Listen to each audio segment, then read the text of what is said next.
Desde antes de los siglos hay una lucha establecida entre los espíritus angélicos y los demonios, entre el bien y el mal.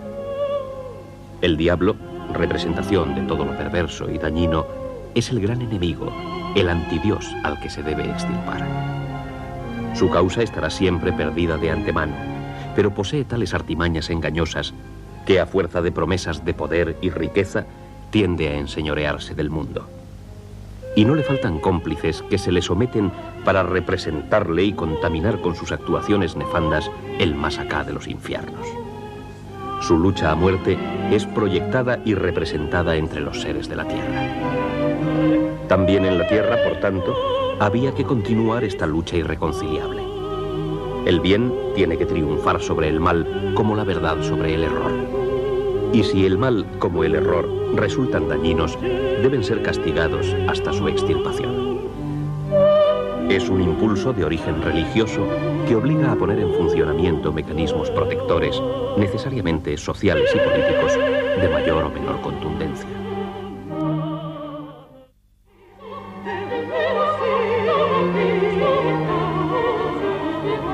Disentir implica enfrentarse a muerte en la lucha por la supervivencia de unas ideas. Disentir es, cuando menos, marginarse hostilmente de los demás o exponerse a ser marginado, recluido como peligroso o totalmente eliminado. A cualquier sistema de poder constituido le atemorizan los grupos automarginados. Definirse en singular, practicando el distanciamiento del contexto social, provoca el conflicto eterno de ser interpretado por el poder como elemento peligrosamente disgregador, y obliga a que se decrete la persecución del disidente como enemigo de los altos intereses de la colectividad.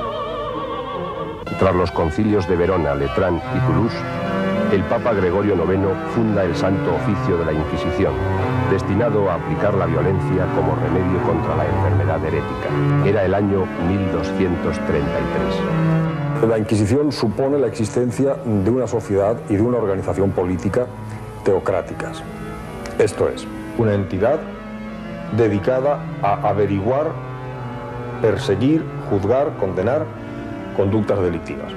Conductas delictivas no cualesquiera, sino aquellas que fueran en contra de la fe, la moral, naturalmente de la religión católica. No siendo la violencia inquisitorial suficiente contra la herejía de cátaros y valdenses, el Papa Inocencio III organizó una expedición militar contra los albigenses de Francia.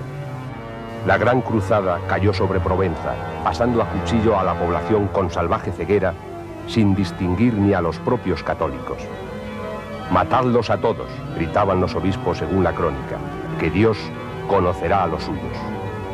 A los combatientes se les perdonaban sus pecados, se les permitía saquear las más ricas ciudades, los más opulentos castillos, y se les liberaba de sus deudas. La región, una de las más prósperas y refinadas de Europa, quedó arrasada.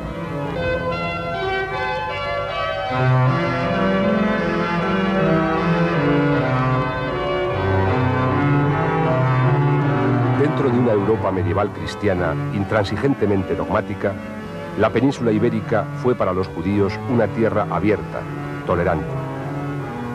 Aunque con algunas fricciones, las tradiciones judías conviven con las cristianas y musulmanas en un clima intelectual y espiritual que aportará valiosas creaciones a la cultura, sin sufrir la violencia implacable de otros países europeos. Mientras de Inglaterra son expulsados en 1290 y de Francia en 1394, los monarcas españoles les admitían en sus procesiones solemnes, y Fernando III el Santo llega a vanagloriarse de su título de Rey de las Tres Religiones.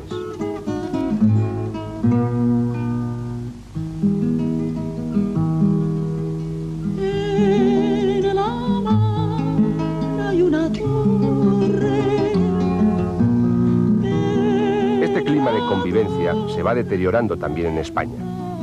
Incluso ilustres predicadores recorren la península induciendo a la persecución de los judíos como descendientes de los asesinos de Cristo.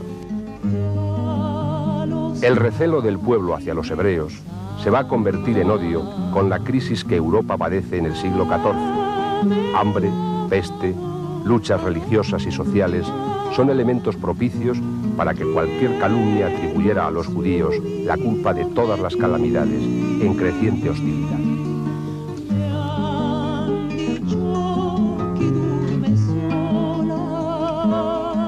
Judíos eran muchos de los grandes sabios que colaboraron en focos de conocimiento como la famosa Escuela de Traductores de Toledo, puente de unión entre la Europa medieval y su perdido pasado grecolatino.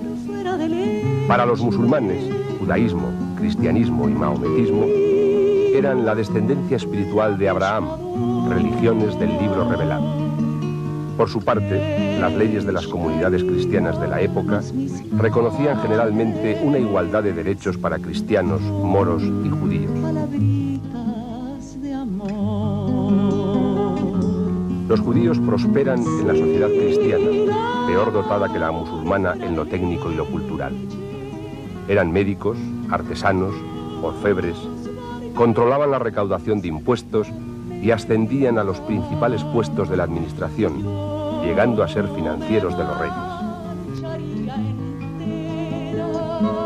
El catolicismo les asignaba complacido oficios contaminados o perversos, pero útiles a la propia sede de Roma, como el hacer dinero mediante interés, cosa que estaba prohibida a los cristianos. Verdaderas o inventadas, las atrocidades judaicas en torno a la crucifixión de niños, sacándoles el corazón y mezclándole con hostias para conseguir hechizos, son historias comunes en toda Europa que no tardan en extenderse por la España cristiana. Santo Dominguito del Val, el Niño de Sepúlveda, el Santo Niño de la Guardia, son eficaces historias publicitarias en una sociedad propicia al odio antisemita. Los relatos de crímenes rituales crean un estado de opinión hostil hacia aquellos grupos que se considera peligrosos. Se suele entender además que dichos grupos actúan con la complicidad de poderosas fuerzas externas comprometidas en pactos vergonzantes. Es la coartada que canaliza el malestar social hacia el terror, un recurso indispensable para justificar la represión.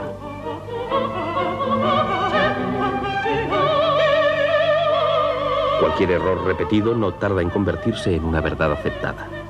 Un mismo ritual del crimen, transmitido por parecidos textos e imágenes a través del tiempo, puede repetirse bajo ideologías completamente diferentes y durante siglos diversos, con el mismo objetivo de infamar a un grupo discriminado como herético.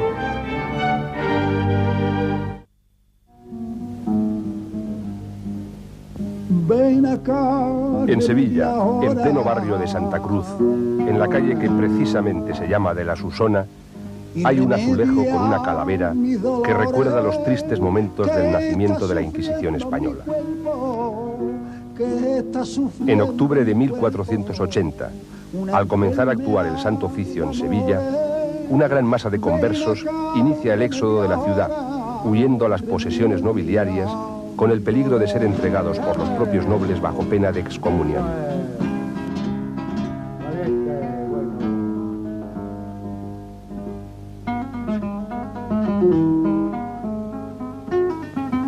La desconfianza en la sinceridad con que gran número de judíos se habían bautizado aconsejaba una medida ejemplar. Pero algunos conversos, en lugar de admitir con su miedo la oportunidad de la persecución inquisitorial, pensaron que la mejor solución no era la huida, sino la resistencia mediante la fuerza. Diego Susán, adinerado converso de Sevilla, se convirtió en cabecilla de la conspiración. Pero su hija Susana, la fermosa fembra, estaba enamorada de un cristiano viejo y temerosa por la suerte que su amado pudiese correr si se producía el levantamiento proyectado, no dudó en traicionar a su propio padre denunciándolo ante la Inquisición.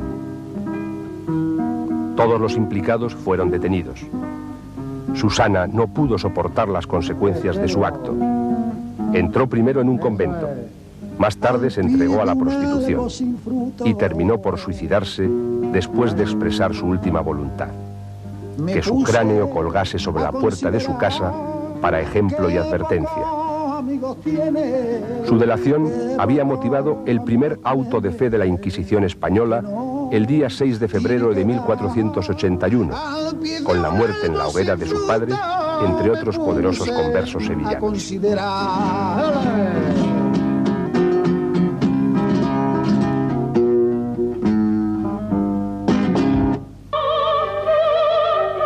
Con el miedo en escena, surgen las especulaciones y leyendas que facilitan la persecución de los enemigos. A los sospechosos se les suponen nefandas actuaciones con las que corrompen el orden moral, social y político. Un azote epidémico, una catástrofe, una conmoción económica pueden ser caldo de cultivo para que se desarrolle la mitología inquietante de la culpabilidad.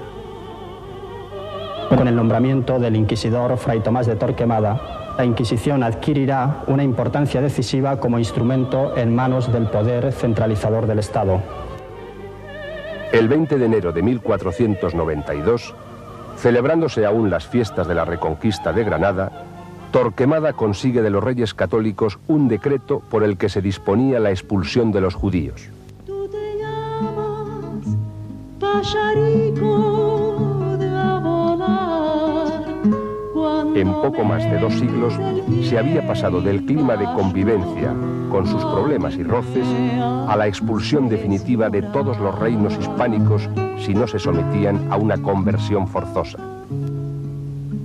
Ya te dije, la mi querida, que no vayas a la mar, que la mar está fortuna, mira que te va a llevar.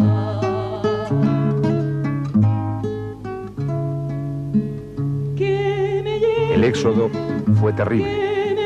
Se les dio a los judíos 4 meses de plazo para salir de España.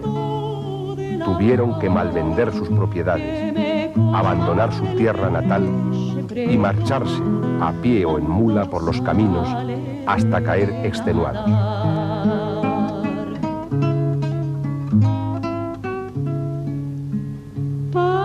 Pacharico, tú te llamas Pacharico. Era una parte de España que se desgajaba y tenía que dejar su suelo por problemas de religión y de ideas.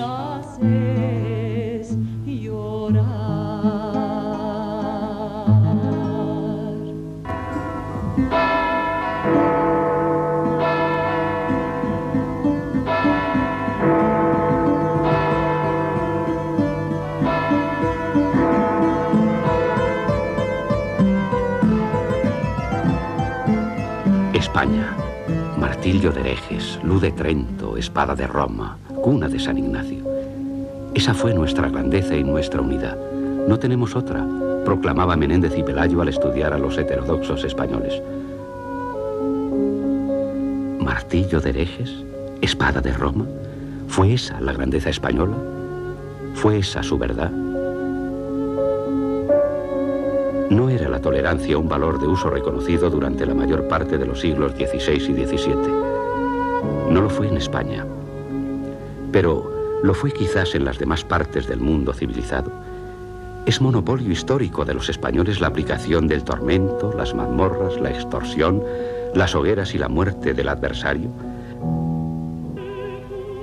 La intolerancia es el resultado de una actitud de defensa, no exclusiva de ninguna religión, ni de ninguna área humana en particular, ni de ninguna época.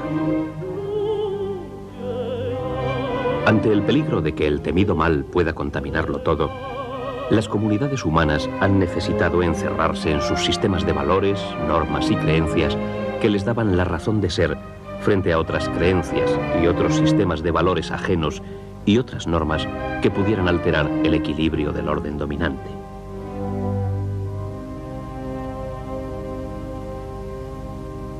Lo más llamativo desde nuestra mentalidad y nuestra sensibilidad y nuestros valores actualmente asumidos es quizá el hecho de que aquello que la Inquisición perseguía eran conductas derivadas o de las creencias religiosas o incluso no solo religiosas en cuanto al credo dogmático, sino morales, o conductas derivadas de que se perteneciera a unas minorías no católicas moriscos, judíos, o a quienes, habiéndose convertido de buen grado o por fuerza o por inducción, continuaban sin embargo siendo más fieles en el secreto de sus conciencias y de sus conductas a la fe de la cual habían abjurado, la musulmana o la judía. Es decir, lo peculiar, lo importante, lo llamativo de la Inquisición es que actúa por hechos de conciencia y que identifica la diferencia de modos de pensar o de actuar en función de las creencias religiosas con conductas dignas de ser perseguidas en el orden temporal.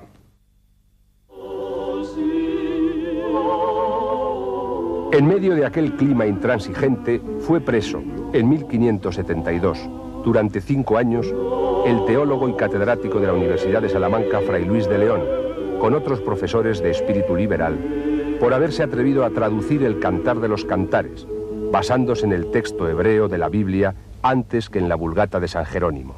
La rivalidad entre profesores universitarios contribuía a hacer posible procesos tan escandalosos respaldados en la defensa cerrada de la escolástica tradicional, recelosa de cuanto supusiera un atisbo de novedad.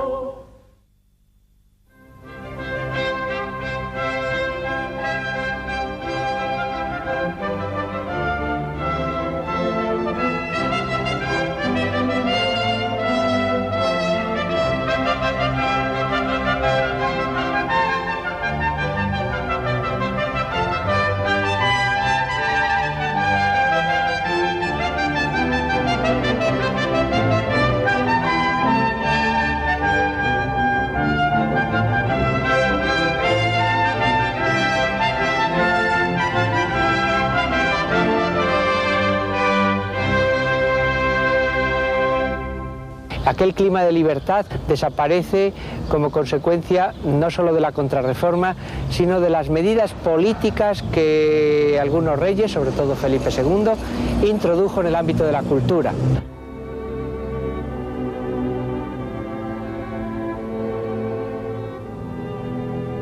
La prohibición de importar libros,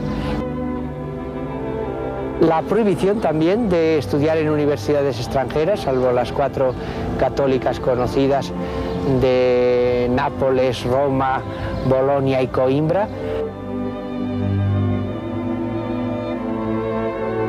Se dio una real orden para que los estudiantes españoles que estuviesen fuera de España regresasen al país a costa de perder la nacionalidad si no lo hacían.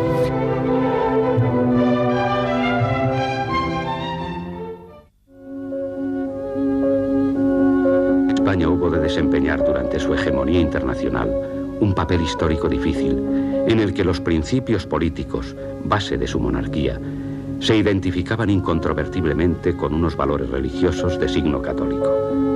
La violencia llega a tenerse por justa en el cristianismo a partir de San Agustín si es en legítima defensa de su patrimonio. Y esta legitimación de la violencia como instrumento evangelizador se impone en la España católica bajo la égida de sus católicos reyes. La Inquisición debe ser entendida dentro del contexto de su época, dentro de una sociedad en donde hay una identificación entre creencias religiosas y actuación del poder político, que esa vinculación entre poder político e Inquisición fue lo más específico del Santo Oficio de la Inquisición española, puesto que hubo otras Inquisiciones, la pontificia, menos vinculada a poderes temporales.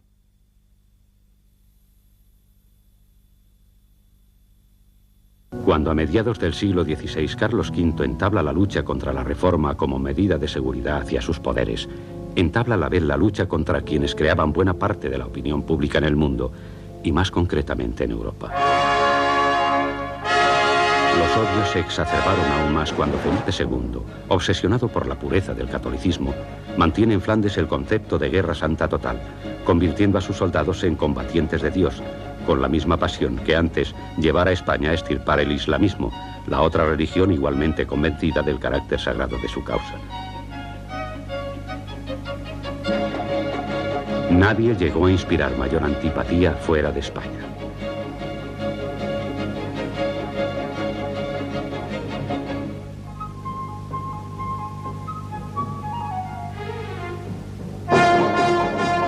Sobre la trama de los hechos, la fantasía y el miedo bordan la leyenda. Personificó todos los vicios, todos los errores y todas las crueldades. Era el demonio del mediodía. Imperceptiblemente, todos estos caracteres negativos adjudicados al personaje simbólico trascienden y se generalizan. El demonio cruel y sombrío ya no es solo Felipe II, sino todo el pueblo que rigió. Aparte de la persecución inquisitorial de los judaizantes, alumbrados, luteranos y herejes en general como objetivo fundamental, había delitos de menor entidad como la blasfemia, la bigamia, la sodomía, el bestialismo y hasta la simple fornicación, actos perseguidos no por ser pecado, sino por lo que pudieran suponer de error herético, lo que evidencia hasta qué punto la Inquisición había penetrado en todos los aspectos de la vida, hasta qué punto dominaba las costumbres y la conciencia de los españoles, hasta qué punto la idea de control y persecución de la herejía había llegado a ser un potente instrumento de control social, político e ideológico. ¿Cómo actuaba la Inquisición? Pues evidentemente con arreglo a una mecánica de tipo procedimental. Es un proceso lo que la Inquisición hace.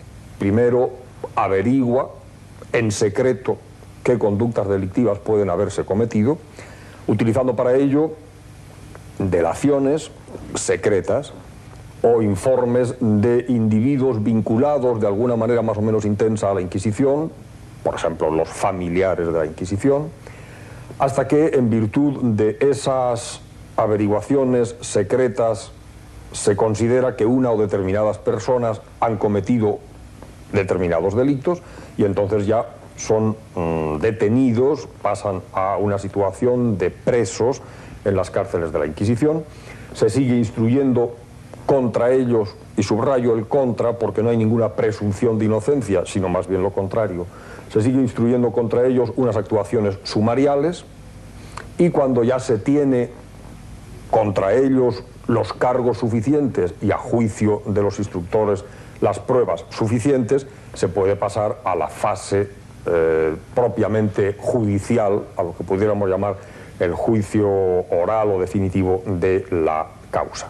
Probablemente ese silencio, ese secreto, esa ignorancia de qué se me acusa a mí, cómo voy a poder defenderme yo si no sé ni quién me delata, ni quién me acusa, ni de qué, es lo que crearía en el individuo inmerso en el ámbito de la cárcel inquisitorial una mayor angustia que no las condiciones físicas, en modo alguno agradables, en modo alguno benévolas, pero también difícilmente medibles en relación con otros ámbitos semejantes. Ay, si pudieran limar sus hierros los dientes míos, qué frío, madre, qué frío, madre, qué frío. Ay, si pudiera arrullar sus duros sueños sombríos, qué frío, madre, qué frío, madre, qué frío. El presunto culpable no sabe de qué se le acusa, ni de qué se le está o se le va a juzgar, se le está juzgando o se le va a juzgar, hasta la fase final del proceso. Lo cual, obviamente, aparte de situarlo en una condición de angustia psicológica, disminuye de forma muy considerable sus posibilidades de defensa, puesto que mal puedo yo defenderme si no sé de qué se me acusa. Podemos presentar cómo era un proceso real partiendo de un documento auténtico conservado en los archivos del Santo Oficio. Proceso contra Juan de Mondéjar Jara. Muy magnífico, señor. En este Santo Oficio hay relación que un Juan de Mondéjar dijo en presencia de ciertas personas que no se había de rezar a los santos. Y porque queremos saber la verdad, conviene que examine quién es el susodicho y qué palabras dijo, lo cual, sellado y firmado, lo enviará a este Santo Oficio con persona de confianza. En la ciudad de Cuenca, habiendo visto los señores inquisidores la información y culpa que resulta contra Juan de Mondéjar, vecino de Villanueva de la Jara, Dijeron que su voto y parecer es que este reo sea preso donde quiera que lo halláredes, aunque sea en iglesia, monasterio u otro lugar sagrado, y ansí preso y a buen recaudo, le secuestrad todos sus bienes, muebles y raíces doquiera que los tuviere y los halláredes, y lo traed a las cárceles de este santo oficio y lo entregad al alcaide de ellas. Del doctor Hervías, cura de Villanueva de la Jara, al doctor Arganda, del santo oficio de la Inquisición de Cuenca. En lo que toca a la averiguación de nuevos delitos, he hecho la diligencia que he podido, informándome de las personas que él más familiarmente comunicaba. María de Alcañabate, viuda, dijo que habrá poco más o menos 3 años, estando en su casa en la cama, enferma, y llenándola a visitar Juan de Mondéjar, vio que alrededor de la cama, esta que declara tenía muchos papeles de imágenes de santos, y que el dicho Juan le dijo: «Qué cercada estáis de papelejos. Allá en Italia no hacen caso de estos papeles, sino de solo Dios, y a él solo se ha de hacer oración». Esperanza López dijo que le oyó decir que era buena Italia porque allá no había bulas y las indulgencias se daban de balde y que tampoco pagaban diezmos. Isabel Ruiz dijo que por descargo de su conciencia declara que habrá 13 o 14 años que Juan de Mondéjar, tratando de difuntos, dijo que usaban las gentes cuando se morían dejar sus haciendas en decir misas, que cree que no aprovechaban sino para limosna, que llevar el bien delante es mejor que no llevarlo a las espaldas. Signóse en latín y santiguóse en romance, y dijo las 4 oraciones de la Iglesia en latín bien dichas y los 10 mandamientos razonablemente. Dijo que no ha estudiado ninguna ciencia y que tiene 3 cuerpos de las obras de Fray Luis de Granada y Contemptus Mundis y otro libro que se intitula Los Sermones de San Vicente. Muerto su padre, se fue a Italia debajo de la bandera del capitán Medinilla, compañía de alcabuceros, y fueron a desembarcar a Génova. Y andando con herejes y secuaces muchos años, teniendo con ellos familiar conversación y sabiendo que creían los dichos errores como encubridor de herejes, los calló y dejó de manifestar al santo oficio de la Inquisición porque no fuesen castigados por sus delitos. Fue mandado volver a la cárcel.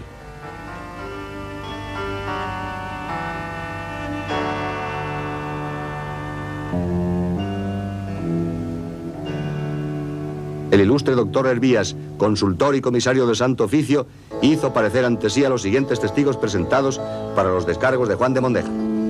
Martín de Enguera, clérigo, dijo que conoce al dicho Juan desde que era niño y que lo tiene por buen cristiano muy devoto de los santos y como tal muchas veces le ha visto haciendo oración de rodillas con mucha devoción.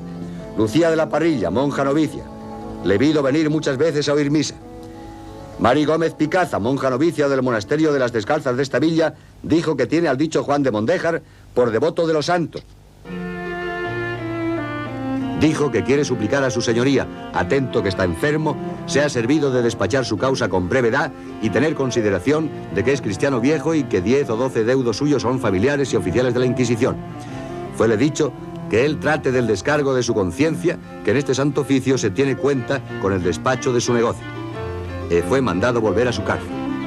Ilustres señores, parezco ante vuestras mercedes y acuso criminalmente a Juan de Mondéjar que está presente y premisas las solemnidades necesarias de derecho. Digo que siendo el susodicho cristiano bautizado y como tal, habiendo gozado de las gracias y privilegios que los fieles católicos deben gozar, con poco temor de Dios, ha hereticado y apostatado de nuestra santa fe católica, basándose y estando en la falsa y reprobada secta del perverso Martín Lutero y secuaces. Y mostrando a sí mismo sentir mal de las bulas e indulgencias, dijo que en cierta parte no se usaban bulas, que era dar dineros al rey. Por tanto, pido y suplico que, habida mi relación por verdadera, declaren al susodicho haber sido y ser hereje apóstata, y que el susodicho sea puesto a quistión de tormento hasta tanto que diga y declare enteramente la verdad. Christi nomine invocato. Atento los autos y méritos del proceso, indicios y sospechas que de él resultan contra el dicho Juan de Mondéjar, fallamos que le debemos condenar y condenamos a que sea puesto a quistión de tormento de cordeles y toca de agua, para que en él diga la verdad de lo que está acusado, con protestación que le hacemos que si en el dicho tormento muriere, fuere lisiado, o se siguiese efusión de sangre o mutilación de miembro, sea a su culpa y cargo, y no a la nuestra por no haber querido decir la verdad.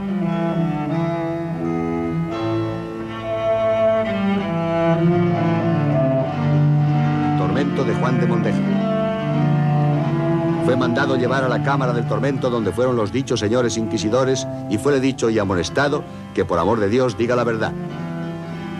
Fue mandado desnudar y poner en el potro, en el cual rezaba o hablaba entre dientes. Fue mandado atar con los cordeles por los morcillos y tablas de los brazos y por los muslos y pantorrillas de las piernas con 8 garrotes. Y estando en este término, dixo al señor inquisidor que no le apretase mucho los cordeles de las muñecas de los brazos. ¿Quiere vuestra señoría que diga que soy hereje no lo siéndolo? Fuele dicho que diga la verdad. Dixo, ¿qué quiere que diga? Fuele dicho que no más de la verdad. Dixo que la tiene dicha. Fue mandado dar una vuelta a todos los garrotes. Dixo, ay, ay, ay, Dios mío, dándole la primera vuelta. Fue mandado dar una vuelta no más. Dixo, ay, ay, Dios mío. Oh, Dios mío, ¿qué tengo que decir? Ay, ay, que me matáis, que me quebrantáis un brazo. Daba grandes voces. Dixo, pues acabe vuestra señoría conmigo. Jamás tuve ánimo de hereje y la verdad tengo la dicha. Fue mandado dar vuelta al cordel del morcillo del brazo derecho. Dixo, ay, ay, que me lleváis los pedazos. Fue mandado apretar el garrote del muslo derecho y darle una vuelta. Dixo, ay, ay, Dios mío, que me quebráis. Plegue a Dios que yo se he acabado aquí si mi ánimo ha sido de ir contra la fe. Fue mandado apretar y dar una vuelta al garrote del brazo izquierdo y dada, dixo, ay, que tengo muerto ya ese brazo. Quiere vuestra señoría que diga que soy hereje. Nunca me ha pasado por el pensamiento. Si dixere alguna cosa, será por miedo del tormento. Siéndole dicho que no se le pide sino la verdad y mandado dar una vuelta al garrote de la pantorrilla derecha. Dixo, pues señor inquisidor, ¿qué tengo que decir? Fue mandado dar una vuelta al garrote de la pantorrilla derecha. Dixo, ay, ay, ay, que no pensé yo que en la tierra había esto ni aun en el infierno. Fue mandado dar la garrucha, dixo, el potro ay, y la Dios mío, toca que jamás pequé eran los ni sistemas fui contra lo que usuales quiere y del enseña tormento nuestra Santa Fe inquisitorial. Católica, que injustamente se me da... La garrucha consistía en colgar al reo por las muñecas, suspendido del techo, con grandes pesas en sus pies. Se levantaba el cuerpo lentamente para después dejarle caer de golpe, produciendo tan violenta sacudida que todos sus huesos se descoyuntaban. El potro era el sistema más usual. Se ataba al reo en una especie de bastidor, pasando cuerdas en torno a sus brazos, piernas y cuerpo en forma de torniquetes. Según las órdenes de los inquisidores, el verdugo daba vueltas sucesivas siguiendo el orden establecido, ya que la utilización de torturas estaba regulada hasta en sus mínimos detalles. No se quiera ver en tanto trabajo, fue mandado poner la toca y echar un cuartillo de agua.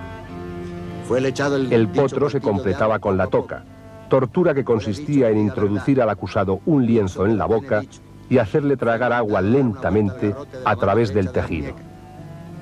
Fue mandado dar una vuelta al garrote del brazo izquierdo. Dixo, ay, ay, ay, ay. Fuele dicho que diga la verdad y se le aflojarán los cordeles. Dixo, aflójenmelos todos que yo la diré. Fuele dicho que la comience a decir y se le aflojarán. Dixo, ¿qué quiere que diga? Tengo la dicha. Acaben de una vez conmigo. Fue mandado poner la toca y echar otro cuartillo de agua, y echándole a dicha agua, lloraba y daba voces y decía muchas veces, oh Señor y misericordia. Y luego los dichos señores inquisidores y ordinario dixeron que por ser tarde suspendían por el presente el dicho tormento, con protestación que no le habían por suficientemente atormentado, para lo poder continuar, y así fue quitado del dicho tormento, a lo que el dicho Juan de Mondéjar quedó sin lisión, y esta diligencia se acabó, dada la hora de las 10, ante mí, Pedro Pardo de Cela, notario.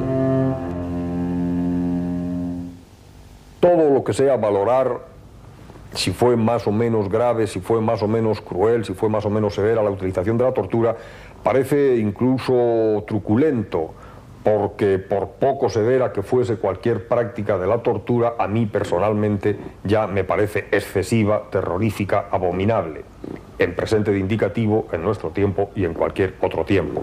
Bien es cierto, sin embargo, que no se puede valorar por igual la utilización de la tortura en nuestro tiempo que en el siglo XVI.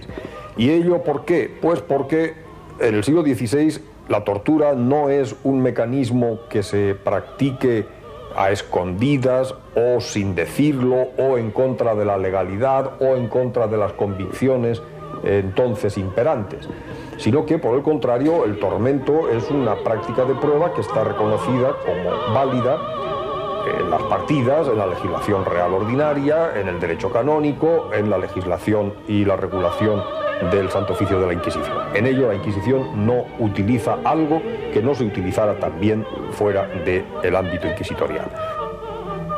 Cristianos primitivos, valdenses, cátaros, fraticelli, hugonotes, judíos, moriscos, alumbrados, brujas, toda clase de etnias, sectas o disensiones religiosas de cualquier tipo, han quedado hermanadas a través del tiempo como aliados de Satán, prosiguiendo una cadena de tradiciones heréticas cuyas formas y singularidades se repiten una y otra vez. Como se repiten las formas de disuadirles o eliminarles definitivamente dentro de la resistencia de la vida humana o de la vulnerabilidad con que limita su psicología.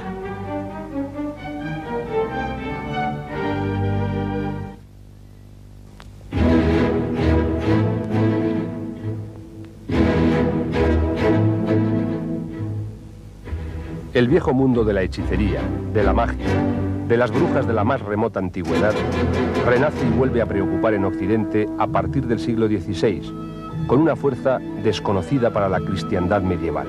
Es también el mundo de las pasiones inalcanzables o insatisfechas, de las viejas celestinas y las jóvenes vírgenes frustradas, y de las supersticiones que se agarran a los agüeros, a los presagios, a los fantasmas, a la astrología, a la conjura con los demonios. La brujería, a través de la historia de Occidente, pues puede decirse que es conocida desde la época clásica, desde los escritores griegos, que ya satirizan hasta cierto punto la creencia en brujas. Lo que pasa es que en esta época primera la brujería no está vinculada a ninguna relación con esta figura del diablo satánico, que es la figura que luego en la Edad Media, con el influjo del cristianismo, absorbe todos los conceptos y todas las atribuciones que se hacen a brujos y brujas. Y en la Edad Media el problema se divide como en dos etapas. Una época primera en la que los padres de la Iglesia y los teólogos dudan acerca de la realidad de los actos de los brujos, y luego una época más moderna a partir de Santo Tomás de Aquino, en que se considera que es verdad todo lo que se dice acerca de las malas artes, las maldades y las potencias diabólicas de brujos y brujas. Esto trae como consecuencia una ola de persecuciones enorme que dura desde el siglo XIV, el XV, el XVI, y que empieza a hacer crisis en el XVII. El auge de la brujería obligó en 1484 al Papa Inocencio VIII a publicar la bula Summis Desiderantes, que reconocía la brujería como un mal que había que extirpar. Dos inquisidores alemanes publicaron un manual, Martillo de las Brujas, que señalaba todos los casos de brujería y los métodos para curarlos. El resultado fue un aumento estimulante de la superstición brujeril y de la preocupación por sus creencias, que llevaría a la caza de brujas en toda Europa y a las hogueras masivas de ellas, bajo el impulso de los reformadores protestantes. España es un país en el que la Inquisición no tiene una actitud terriblemente exagerada en relación con estos problemas. Las persecuciones colectivas más conocidas existen en Navarra, en Guipúzcoa, y que la misma persecución da origen a una revisión de criterios.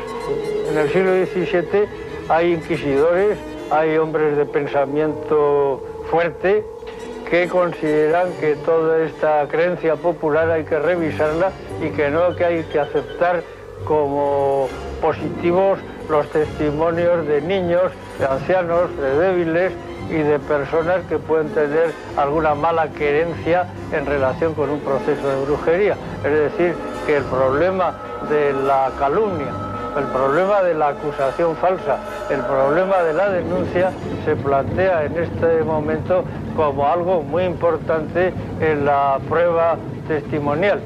Y entonces, pues naturalmente hay una crisis y empieza a verse que tras esta especie de mundo de terror que invade a los pueblos, hay un elemento muy humano, muy desagradable, que es el de la enemistad de los grupos, la enemistad de las mujeres, la enemistad de los linajes, y entonces ya hay una especie como de revisión de todo el problema.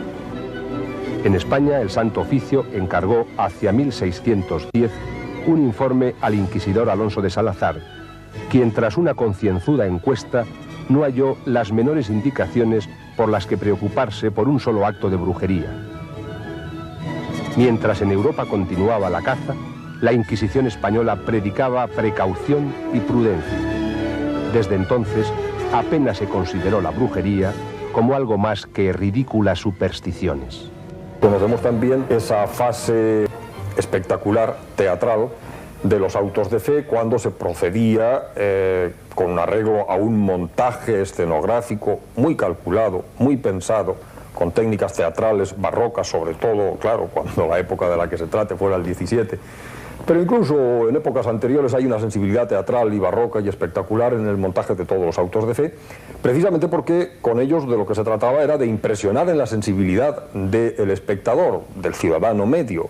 El ciudadano medio es entonces, siglos XVI, XVII, incluso XVIII, en la inmensa mayoría de los casos, un ciudadano de muy escaso bagaje cultural, un ciudadano probablemente analfabeto, pero por lo mismo hay que utilizar unas técnicas que no sean las de la lectura para impresionar la sensibilidad de este ciudadano. Y ninguna técnica mejor que el montaje de una representación teatral, en donde el tribunal, los reos, el público, está cada cual situado muy puesto, cada cual en su sitio, en donde se busca un efecto de conjunto, en donde si se llega a la práctica de la pena de muerte, a la ejecución de la pena de muerte en la hoguera, pues la hoguera está también muy calculada, es decir, en donde todo, incluso cuando no se llegue a un punto tan grave y tan espeluznante como es la ejecución en la hoguera, todo trata de producir miedo, y no solo miedo en el sentido de esto me pasaría a mí si yo hiciera lo mismo que ha hecho este condenado, sino incluso también una demostración de poder por parte de la Inquisición, de grandeza, vean ustedes lo que somos capaces de montar, y de eficacia.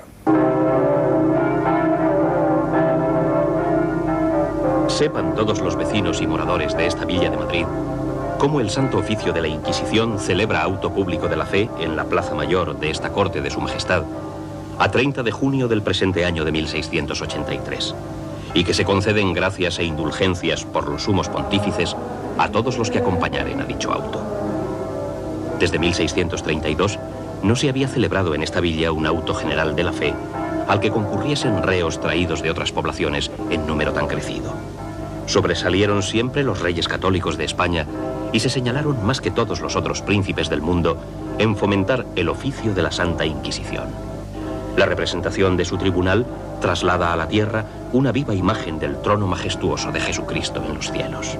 Toda esta majestuosa pompa de conducción de los reos hasta el auto de fe se inició en admirable orden de madrugada desde las cárceles del Tribunal de la Corte, con sacerdotes de sobrepellices, seguidos de religiosos, ministros eclesiásticos y seglares portando velas mandadas hacer especialmente para ser repartidas a los congregantes. Abren la marcha custodiando a los reos los dichos soldados de la fe. Son nobles varones encendidos de ardiente celo que ofrecen sus vidas al Sagrado Tribunal para que los inquisidores apostólicos sean obedecidos y respetados. Resguardan la procesión 50 alabarderos del señor Marqués de Malpica, vistosamente adornados de raso, tela de plata, encajes finos, plumas en los sombreros y lucientes alabardas. Todos, así los cortesanos como los extranjeros venidos para tan proclamada novedad, pueden contemplar la grandeza de España representada en la autoridad de sus ministros, príncipes y religiosos.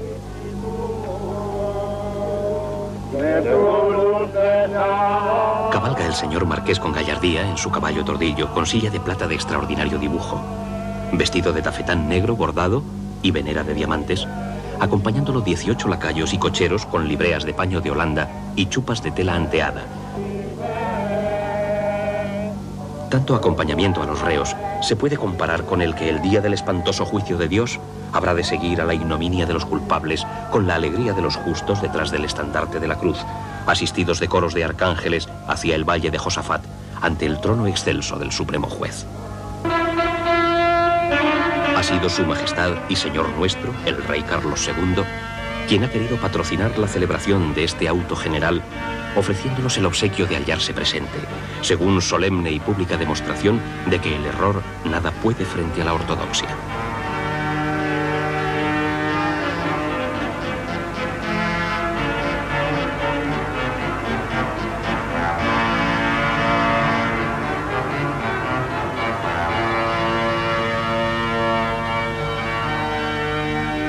Adórnase el teatro con colgaduras de damascos y vistosas alfombras.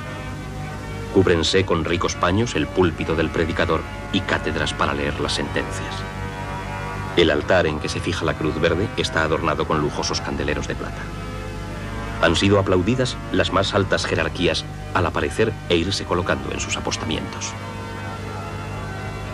Parece que el cielo y la tierra contribuyen a la lucidez y esplendor del día para que sea contemplado mejor y poder comparar así propiamente con lo que se verá en el universal juicio de Dios.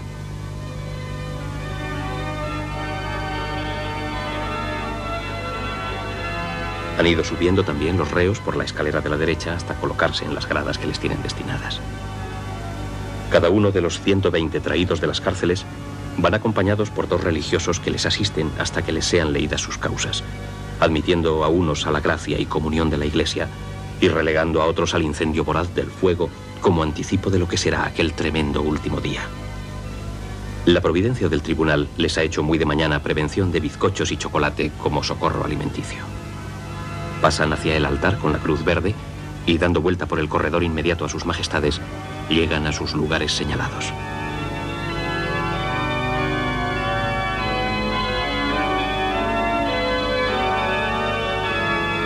Son 24 las estatuas de aquellos reos que, por haber muerto antes o estar fugitivos, figuran relajados en imagen, llevando los primeros las arquillas que contienen sus propios huesos y esqueletos desenterrados.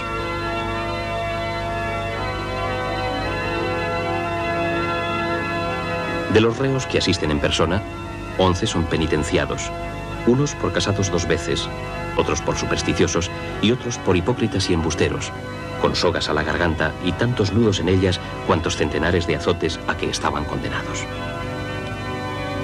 También muy temprano les fue dado a cada reo el vestido que les correspondía según su culpa. 54 reos lo son por judaizantes, todos con sanbenitos de media aspa. 21 reos son los condenados a relajar en la hoguera, todos con la coroza y capotillos de llamas. Y los pertinaces, con dragones entre las llamas, algunos con mordazas y atadas las manos.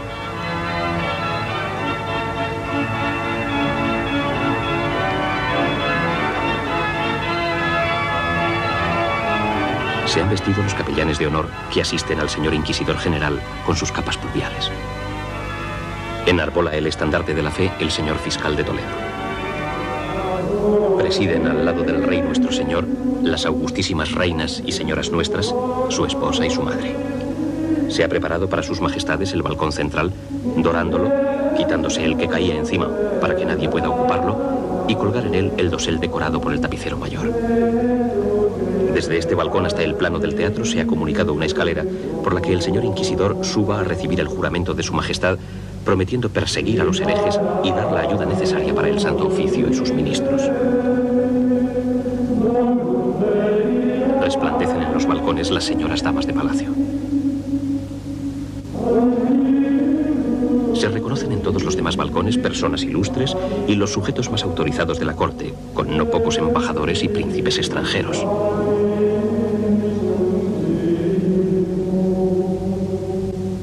En las gradas, los señores inquisidores y los señores ministros de los consejos de su majestad y Villa de Madrid con su corregidor. Se ven grandes duques, condes y marqueses con las insignias del tribunal.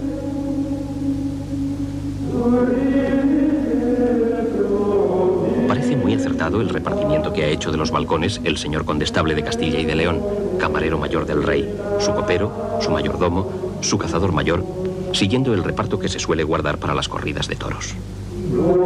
Superados quedan cuantos espectáculos se dieron en Grecia y Roma frente a la magnificencia de este aparato real de la excelsa corte de España, reunida en su plaza mayor y adornada con lo más brillante de la grandeza, de la magistratura, de la milicia y el clero. Así como los príncipes de la tierra ostentan sus dominios con los blasones y escudos, así el tribunal sagrado muestra su jurisdicción, tomando por armas una cruz con un ramo de oliva y una espada, signos de la piedad y el castigo a los tenebrosos manchados por el error. La cruz es la esperanza que alienta a los condenados con la divina misericordia. Ya ha dicho el celebrante el introito de la misa. Y habiéndose sentado, sube a predicar el sermón el secretario más antiguo del tribunal.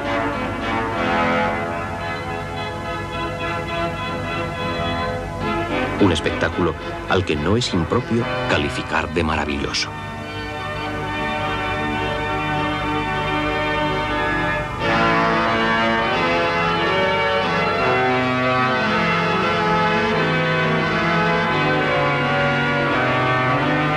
Aquí también brillan las desiguales suertes de los malos y los buenos, unos con las notas de su infamia y otros con las insignias de su arrepentimiento. Terminado el sermón, el señor inquisidor general ha ordenado la lectura de las causas y sentencias de los reos. Los dos alcaides van haciendo descender de sus gradas a cada uno de ellos con los religiosos que les acompañan para ser conducidos hasta sus jaulas, desde donde escucharán la lectura de su proceso guardado en las arquillas colocadas sobre los bufetes. Antes de terminar con cada reo, ya hay otro en la jaula inmediata con su relator en el púlpito correspondiente.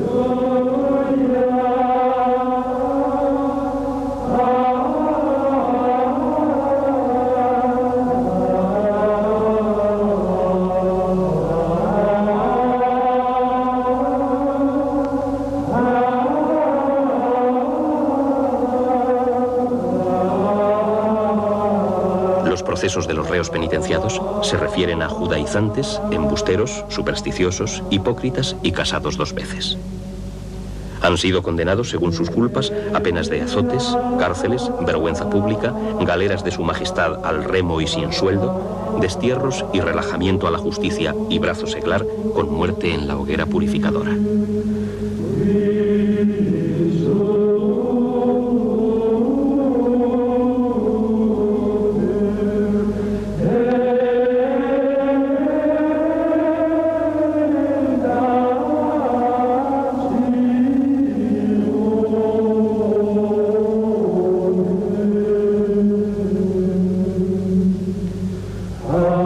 Se calcula que acabarán de leerse las sentencias hacia las 9 de la noche, sin que desde las 8 de la mañana en que comenzaron las ceremonias, sus majestades se hayan movido del asiento, ni el calor ni otras ocupaciones les alteren durante tan prolongada y prolija ceremonia.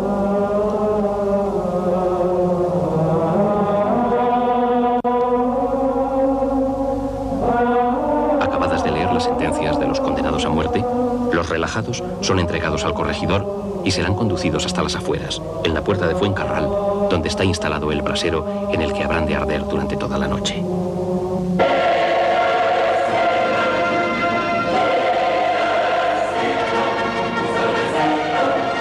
¿Cuántas fueron a lo largo de su existencia las víctimas de la Inquisición? Es algo que seguramente nunca se sabrá por falta de documentación. Se han dado muchas cifras. De ellas, la que más éxito ha tenido es la que a principios del siglo XIX daba el canónigo Juan Antonio Llorente, antiguo funcionario del Santo Oficio. Según sus datos, hoy considerados como exagerados, habrían sido quemadas más de 31.000 personas y penitenciadas con penas graves casi otras 300.000.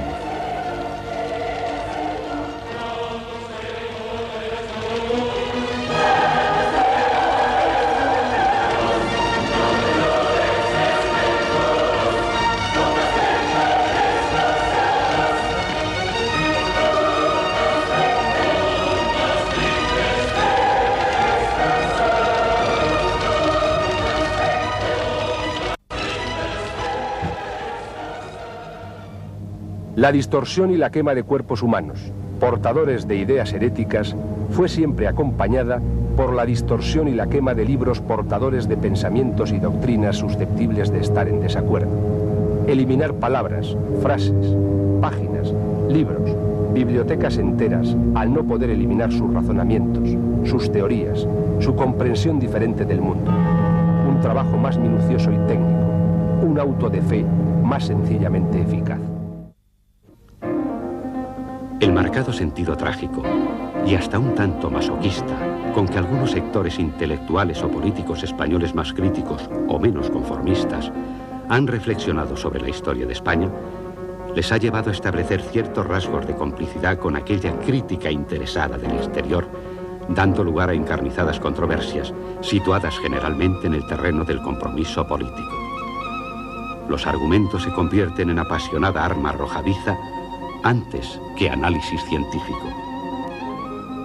El hecho de que mientras España proseguía anclada en la defensa del aparato inquisitorial, su hegemonía mundial se trasladase a los defensores de la tolerancia y la libertad, la dejaba aparentemente descalificada ante la opinión cultural europea de los siglos XVIII y XIX. La intolerancia religiosa española, cada vez más anacrónica, contrastaba ante los ojos del mundo con aquel valor superior que se estaba tratando de conquistar en materia de libre pensamiento. Triunfa un estilo de modernidad que, según los poderes españoles, socavaba los cimientos de la unidad católica.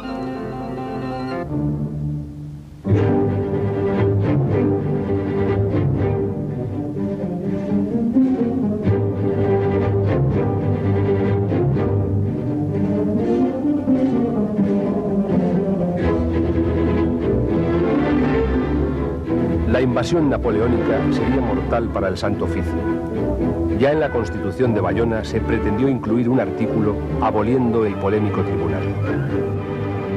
Poco después, Napoleón dictaba el decreto de supresión en su campo imperial de Chamartín el 4 de diciembre de 1808. Eran los años de la Guerra de la Independencia.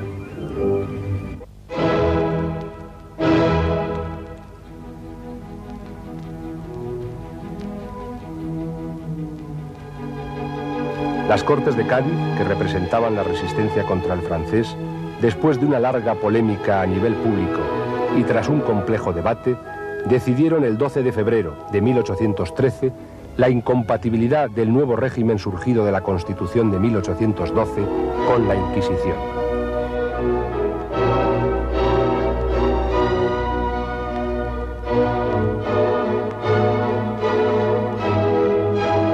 La vuelta de Fernando VII pone nuevamente en marcha en 1814 el caduco tribunal y en 1820 volvía a ser abolido por los revolucionarios del trienio liberal. Nuevamente fueron asaltados los tribunales.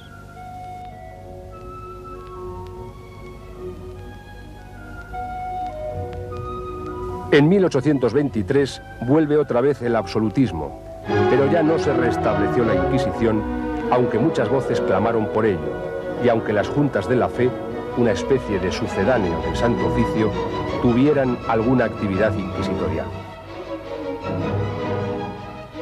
Por fin, el 15 de junio de 1834, un decreto de María Cristina, en nombre de su hija Isabel II, enterraba definitivamente el viejo tribunal con su larga historia de más de 3 siglos. Ya no era necesario.